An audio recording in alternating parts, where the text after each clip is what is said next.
Hello, Renee Flamont here. You guys, when the person is calling you constantly, not a healthy person, a disordered narcissist, when they are calling you constantly, it is not for the reasons that they're selling you. I'm going to tell you, we're going to break this down, you guys. They'll sell you, oh, they can't stay away from you. They want to hear your voice.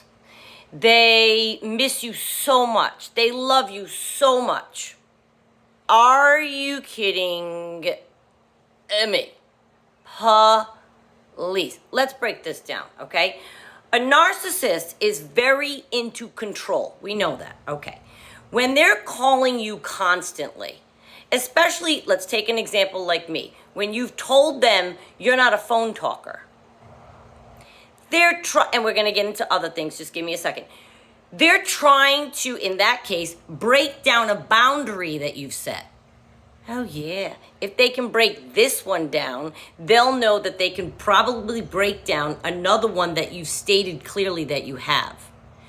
Don't swoon. Get mad. I'm serious. This happened to me. I got mad and didn't even fully realize why, but I knew a few things I didn't like. I knew when I was told to call when I got home, so he knew I was safe, that in that particular case, he just wanted to know that I didn't go out to another place.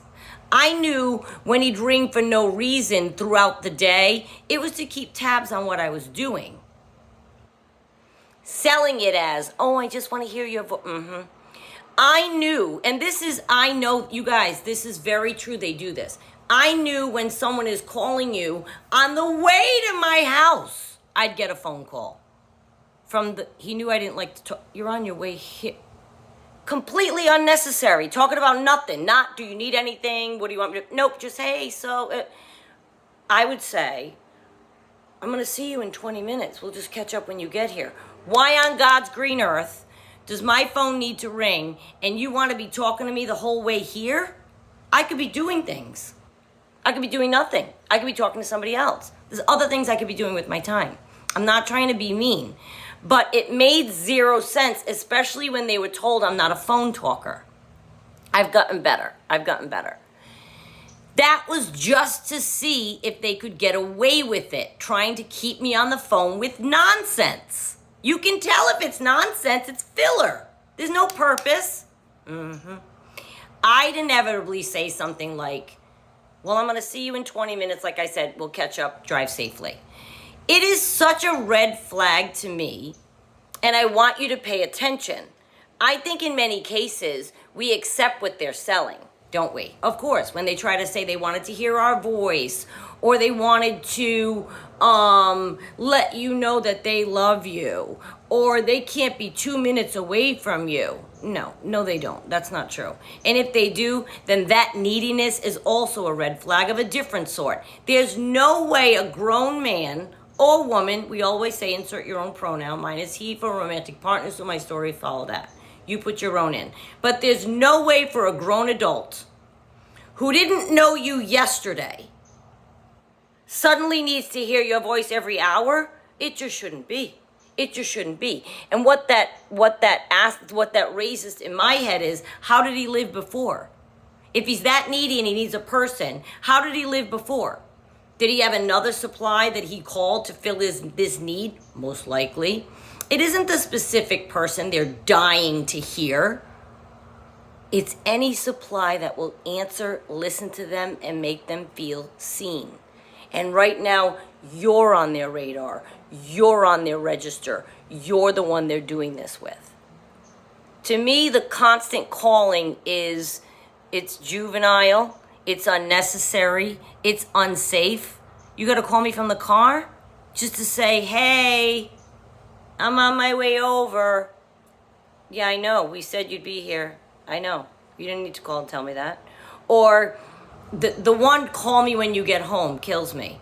I'm 56 years old. Now, I haven't dated in a couple of years, but I've been handling my own life for a long time. I've been divorced 18 years, okay? I don't call my parents and tell them when I get home to my house. I got to call you and tell you I get home to my house? That's to check up on you, you guys. Oh, he wants to make sure I'm safe. He's concerned for me. We go through that and we believe it and we convince ourselves that what they're telling us is true. He can't go a whole day without hearing my voice. Really? Well, where does that all go in about 6 months when the narcissist eventually devalues you? 3 months, a month, whatever. Suddenly they don't need to hear. Do you follow what I mean? It's a big, big, big red flag when they come on that strong and they're calling you constantly, you guys. It's not normal. You make a phone call, you have a conversation, you make a plan, maybe you text in the middle, do you need something from the store? I'm not saying I'm against phone talking. I've learned to be a little bit more. I learned I had to give a little bit, all right? But what I'm saying is the incessant phone calls are about control, you guys. And I don't care. That is absolutely what it is. And I don't care what they're telling you. I don't care what they're trying to sell you. I want you to look at the big picture. They're that desperate to talk to you, but yesterday they didn't know you, or last week they didn't know you. Don't you find that odd? So what did you do with your day? If you weren't calling me 50 times a day a month ago when I didn't know you. So what were you doing? If you need to call someone 50 times a day, so that means somebody else was in your life that you were that dramatic over that you were calling them 50 times a day. You guys, it is something to look for. Don't just take it for the reasons they sell you. I'm so in love. I need to hear your voice. I want you to, don't get mad like at them. I guess that's probably not accurate to say get mad, but inside get mad. Especially like I had a boundary. I'm not a big phone talker, I said. Meaning like you make plans and I'll see you when we have the plans. Why do we need to talk in between? What do you mean? My husband calls me all day long. All right, well, maybe that works for you in your relationship. And maybe he's a perfectly healthy individual and he really does love you and he really wants to hear your voice. A narcissist is not coming at it from that angle. I always make room for a healthy person who's just romantic and falling flat on his face in love. Okay. And that guy, if he's healthy and non-disordered, when you told him you'd have a boundary, he would respect it. Oh, I wish you talked on the phone more. I love talking to you. And maybe you'll get into a real conversation. But these nonsensical check-ins, that's so they can keep tabs on you, keep control over you, keep them on your brain, keep you needing that fix that they give you. It's all suspect, and I want you to pay attention to it because it's a narcissist tool. The constant calling and texting. Showering you with attention, it's all part of love bombing. Keep an eye, you guys.